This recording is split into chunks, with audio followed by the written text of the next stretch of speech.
Inicio con la palabra de Dios, segunda de Tesalonicenses 1:3. Hermanos, siempre demos gracias a Dios por ustedes, como es justo, porque su fe se acrecienta cada vez más y en cada uno de ustedes siempre sigue abundando el amor hacia los demás. El amor es uno de los elementos fundamentales que siempre debemos tener hacia los demás. Miren, antes de mi comentario, voy a referirme a dos temas económicos, básicamente, a propósito de lo que dice Julio. Yo hice una investigación sobre Duarte, publiqué un libro sobre Duarte y reitero que Duarte es el hombre, el dominicano más grande que tiene la historia de la República Dominicana. Lo que hizo fue, como muy bien dice José La Luz, es de alguien extraordinario en un momento donde éramos una población de menos de 100,000 habitantes, pensar que una nación Julio podía ser libre. Con eso, Julio, ¿tú no estás de acuerdo con pero, Oli, espérate, aguanta, no te desesperes. Libre, soberana, independiente y todo lo que hizo posteriormente. Y lógicamente la explicación la han dado quienes han estudiado la vida de Duarte, de ese tiempo en que él tomó así, fue fruto de una situación que él entendía, que lógicamente uno puede evaluarla o no, pero no por ninguna situación que pueda ser hasta ahora demostrada de asuntos que haya pasado, de problemas mentales ni nada de eso, sino un hombre que se entregó completamente y en un momento entendió que la nación debía caminar sin la perturbación de lo que implicaba su presencia, y luego, cuando se perdió la República, retornó nuevamente, lo que explica que no había pasado ninguna situación diferente, viene a la República nuevamente a defender lo que él había creado. Es decir, eso desde mi punto de vista tumba cualquier otra teoría, pero bueno, eso es una discusión. Miren, dos informaciones económicas que son, digamos, dentro del cuadro tan difícil que vivimos de la economía, son positivas y dan ciertos niveles de esperanza. El Banco Central anunció este fin de semana que han habido dos situaciones que podemos verla valorada muy positivamente y ojalá que continúe por ese lado la economía dominicana. La primera es que informa que por cuarto mes consecutivo las remesas han continuado creciendo. Por cuarto mes consecutivo, en el mes de agosto, 769 millones, un 22.5% por encima del mismo mes del año pasado. Es decir, un año normal, el año pasado, este año, en el mes de agosto específicamente, 22.5% por encima la remesa. Esto incluye, ¿verdad?, valorando todo lo que implican las remesas en ese aspecto, pero al mismo tiempo da otro dato interesante. En el periodo de enero a agosto, el flujo de remesa ha alcanzado ya 5,000 millones de este año. También un monto ligeramente superior al del año pasado. Y ellos explican por qué ha sucedido eso, porque a todos nos llama la atención.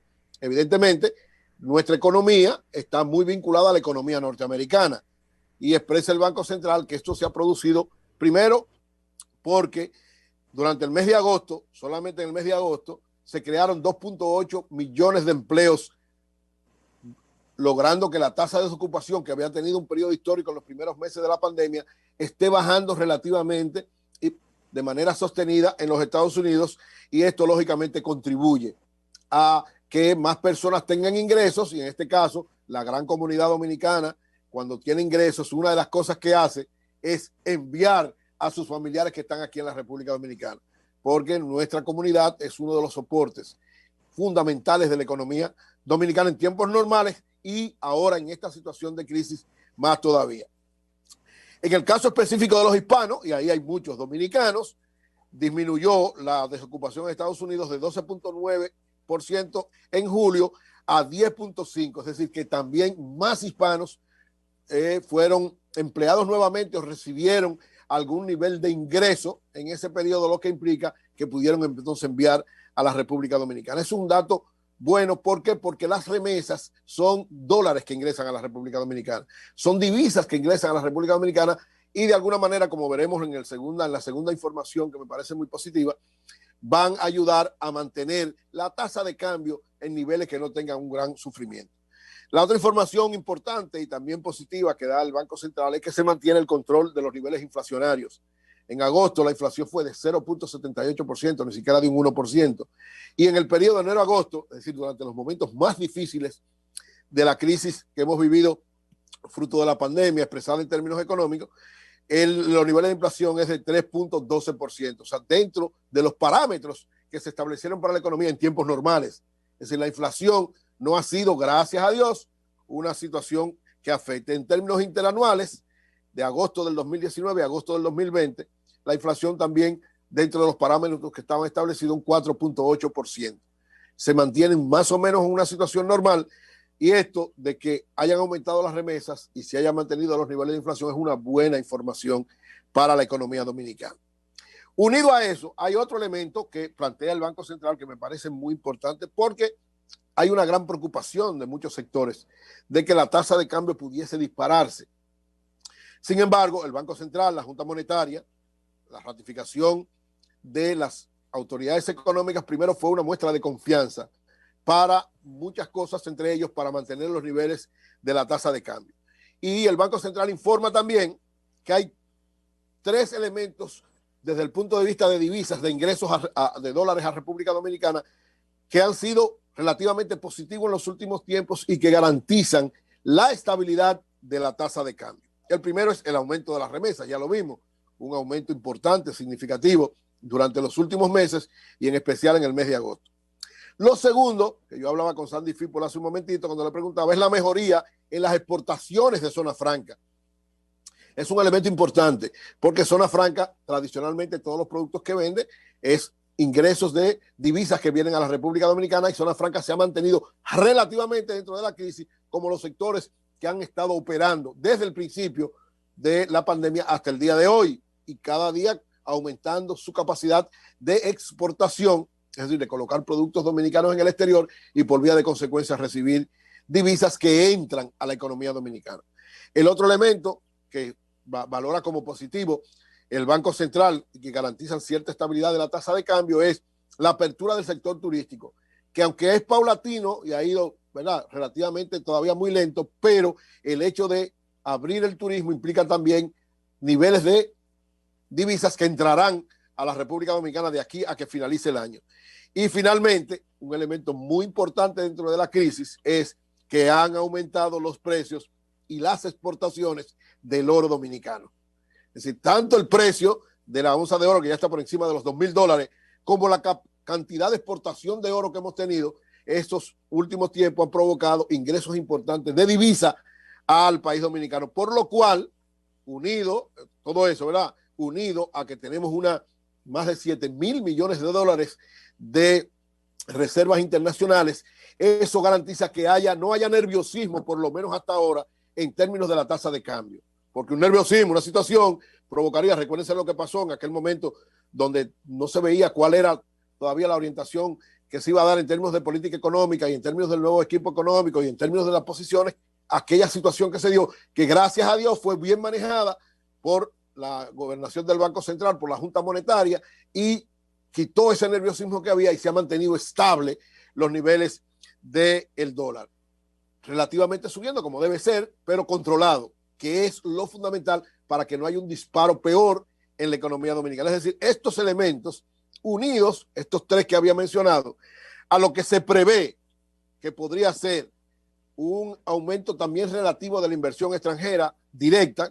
Vimos que el presidente Luis Abinader inauguró un hotel que va a implicar más de $1,000 millones en términos, ¿verdad?, de un tiempo, porque empieza con una cantidad importante. Entonces, todos estos elementos son señales, son signos importantes de fortalecimiento relativo de lo que tiene que ver con ingresos de divisa y, por tanto, ciertos niveles de estabilidad de la tasa de cambio.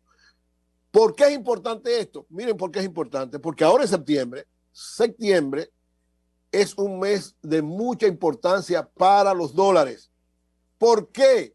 Aunque la economía está en una situación muy difícil, es lógico que todos los que tienen productos para vender en noviembre por el Black Friday y en diciembre por las Navidades, independientemente de cómo puedan venir, pero lo cierto es que todos los que compran productos en el extranjero para tener mercancías para esos tiempos tienen que hacerlo en dólares y por tanto irán a comprar dólares al mercado, y esto puede provocar una subida de la tasa de cambio. Lógicamente, siempre el Banco Central sabe cómo manejar esta situación en los últimos tiempos y más en este momento tan difícil. Por eso esos cuatro indicadores que da son muy importantes para lo que puede acontecer. Relativamente puede haber un mínimo aumento de la tasa, pero no que se sea ni desproporcional ni no controlado por las autoridades. Hasta ahora, las autoridades económicas, la Junta Monetaria, el Banco Central, han estado manejando con precisión todo lo que tiene que ver con el problema monetario. Absolutamente todo. Hasta ahora no ha habido mayores complicaciones. Con la liberación del encaje legal para que la banca pudiera prestar, pero controlando la cantidad de dinero circulante para que eso tampoco sea una presión para la tasa de cambio. Y en el caso concreto de escasez de divisas, con estos 4 elementos aportándonos, aunque mínimamente divisas, es un elemento importante unido a las reservas internacionales. Por lo cual, no creo que deba haber preocupación en ese aspecto, a pesar de que en septiembre, y todos los septiembres yo hago siempre el mismo comentario en este aspecto, de que el Banco Central prevea lo que pueda acontecer, porque ahora tal vez no haya una afluencia tan grande de compradores de divisas para traer productos por la situación de la economía, pero va a haber, porque evidentemente que aunque por más difícil que esté la economía, tanto Black Friday como Navidad va a haber un aumento de la demanda de los consumidores, por tanto tienen que haber productos en el mercado para poder ofertárselos. Lo importante es que el Banco Central continúe manejando con el criterio que ha manejado esta situación y que garantice estabilidad en la tasa de cambio. Por otro lado, miren, yo he estado diciendo que uno de los elementos fundamentales para relanzar la economía en este tiempo va a ser los préstamos internacionales. El conseguir acceso a mercados internacionales y sobre todo organismos internacionales que pueden contribuir a traer recursos frescos a la economía dominicana para impulsarlo.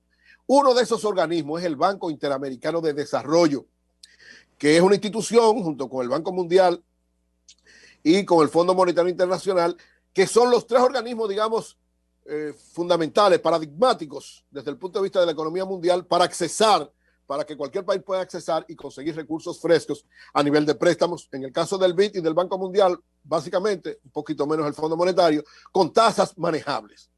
Pero ¿qué pasa en el Banco Interamericano de Desarrollo? Señores, hay una situación bien complicada y difícil a propósito de la elección este pasado sábado del economista Mauricio Claver Carone como presidente del Banco Interamericano de Desarrollo.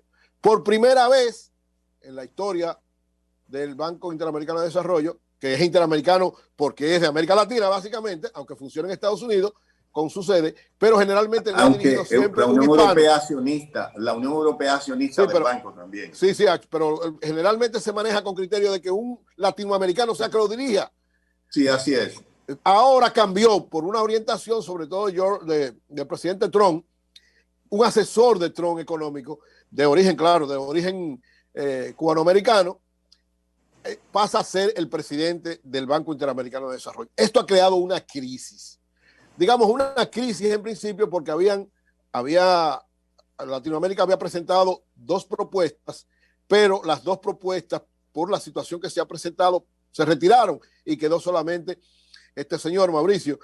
Laura Chinchilla, expresidenta de Costa Rica, había aspirado, y el economista Gustavo Belix, argentino, pero ambos por la situación que se dio, porque Trump ha querido imponer en el Banco Interamericano a este señor que tiene una posición sumamente radical con algunos países de América Latina, sobre todo con los que tienen conflicto con los Estados Unidos, y con países de Sudamérica que ellos no ha compartido muchas posiciones públicas, hasta el punto de que el actual presidente Moreno, el colombiano, le habían planteado en varias ocasiones que pusiera de vicepresidente a este señor y él se había opuesto por las posiciones disímiles, contrarias a una buena orientación con los países latinoamericanos de este señor Mauricio Claver Carone. ¿Qué pasó entonces? Se impuso por una serie de situaciones, fue una votación vía telefónica, hubo 16 abstenciones, él lógicamente ganó por una serie de situaciones, sobre todo el apoyo de los Estados Unidos, y esto ha generado la crisis de tal manera que el expresidente de Chile, Ricardo Lagos,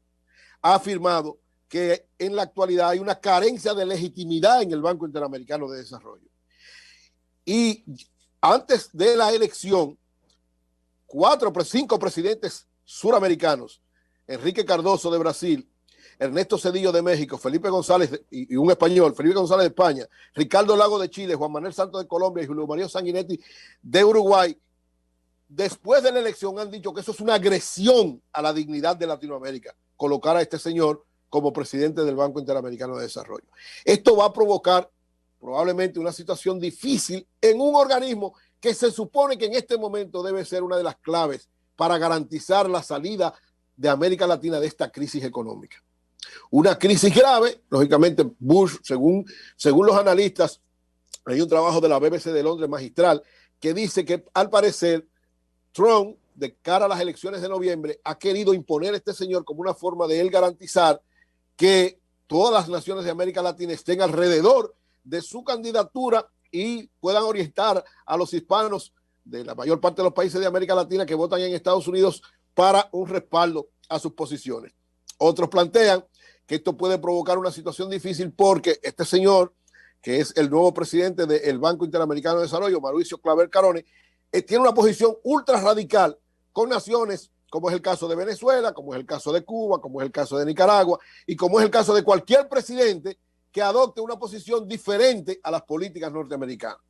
Lo cierto es que el Banco Interamericano en este momento, en una circunstancia histórica donde debería tener la mayor ecuanimidad y tranquilidad para hacer soporte desde el punto de vista económico con los más de 100,000 millones de dólares que maneja para ayudar a las naciones de América Latina, está en una situación muy compleja, muy difícil de crisis, que de acuerdo a 6 expresidentes suramericanos y un expresidente español, es una agresión a la dignidad latinoamericana, porque este señor lamentablemente no representa a América Latina y representa los intereses de los Estados Unidos. Es una pena de esto y ojalá que esta situación no provoque causas peores que no permitan. Y tú no valoras, América Latina. Y no valora el hecho de que Estados Unidos vea el Banco Interamericano de Desarrollo como una vía para financiar proyectos como es el plan del presidente Trump en América, en Centroamérica y el Caribe, para así evitar que sea China y el Banco de Desarrollo de Asia el que... No, lo que pasa es que la política de Trump es excluyente para América Latina. Ese es el problema. Bueno, pero el plan de él es invertir. El de los anteriores era invadir. Escúchame, Julio, simplemente para decir, el Banco Interamericano de Desarrollo tiene su propia identidad, aunque Estados Unidos influye mucho. Y debe tener una visión básicamente hacia los países de América Latina, con la visión de América Latina. Lo correcto es que lo dirija un latinoamericano. Bueno, es un medio para financiar. Bueno, terminamos ahí. Quiere financiar. Okay. Pero bueno, Trump cometió desde mi punto de vista un error y ojalá que eso no afecte el que el BID pueda hacer soporte para salir de la crisis en América Latina. Eury, me llamó el doctor Euclides Gutiérrez Félix, miembro del comité político, primero para hacerme una corrección a mí y después te dejó un mensaje, solamente un mensaje. Pero vamos a ver. Voy conmigo, que él me hizo una corrección de un error que cometí. Tú sabes que le dije a José lo de Panchito Gómez del Toro, pero se lo dije al revés. Panchito Gómez del Toro, hijo de Máximo Gómez, que murió abrazado a Maceo. Murió con Maceo. Incluso están enterrados juntos.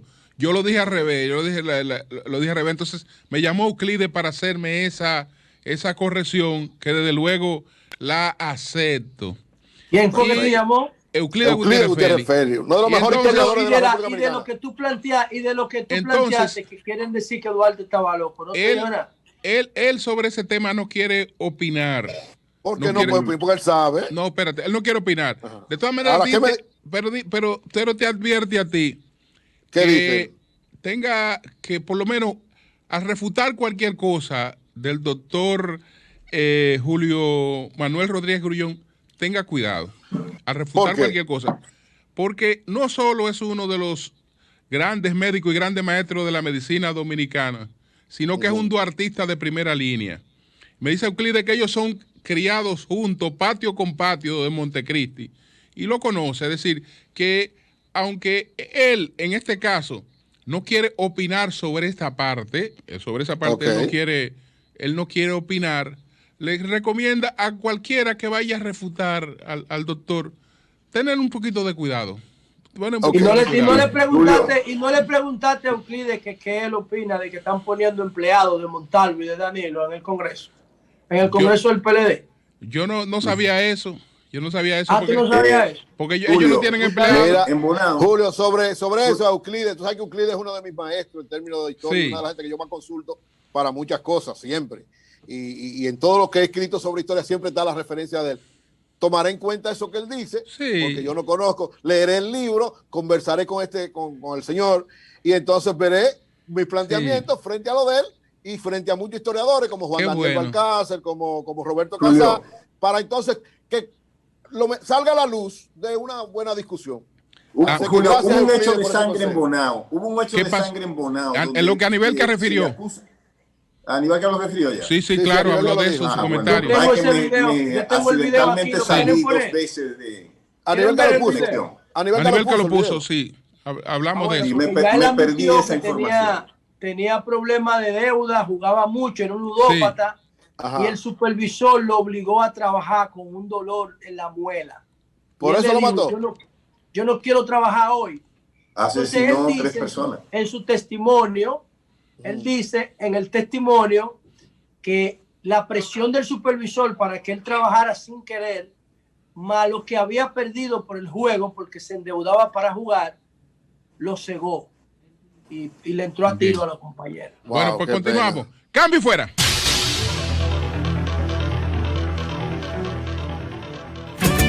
El sol de la mañana.